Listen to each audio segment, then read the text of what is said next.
সম্প্রতি দীর্ঘদিনের প্রেমিক অভিনেতা বিজয় দেবরাকোন্ডার সঙ্গে বাগদান সেরেছেন ভারতের জাতীয় ক্রাশ রাশমিকা মান্দানা। এ নিয়ে যখন জল্পনা তুঙ্গে, তখনই নেটিজেনদের নজর কাড়ল রাশমিকার আঙুলে থাকা একটি আংটি, যা কৌতূহল বাড়িয়েছে ভক্তদের।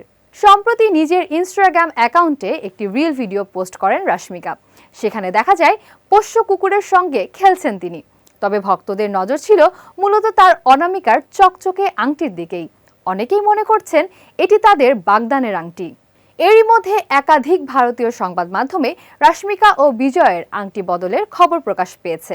এটাও জানিয়েছে 2026 সালের ফেব্রুয়ারিতে ব্যাপক পরিসরে বিয়ে করার পরিকল্পনা চূড়ান্ত হতে পারে তাদের। যদিও দুই তারকার কেউই বিষয়টি নিয়ে আনুষ্ঠানিকভাবে কোনো কথা বলেননি। রাশমিকা ও বিজয়ের সম্পর্ক নিয়ে গুঞ্জন চলছে প্রায় 1 বছর ধরে। তারা সবসময়ই নিজেদের শুধু বন্ধু বলে উল্লেখ করলেও ভক্তদের উৎসাহ কমেনি একটুও। দক্ষিণী সিনেমায় বিজয় যেমন জনপ্রিয়, তেমনি পুষ্পা ও অ্যানিমেলের সাফল্যের পর রাশমিকাও এখন ভারতের অন্যতম আলোচিত মুখ। তবে বর্তমানে তাদের ভক্ত অনুরাগীদের একটাই প্রশ্ন, সত্যিই কি আংটি বদল সেরে ফেলেছেন রাশমিকা বিজয়, নাকি শুধুই গুঞ্জন? যদিও এটির উত্তর নির্ভর করছে এ তারকা জুটির স্বীকারোক্তির উপর।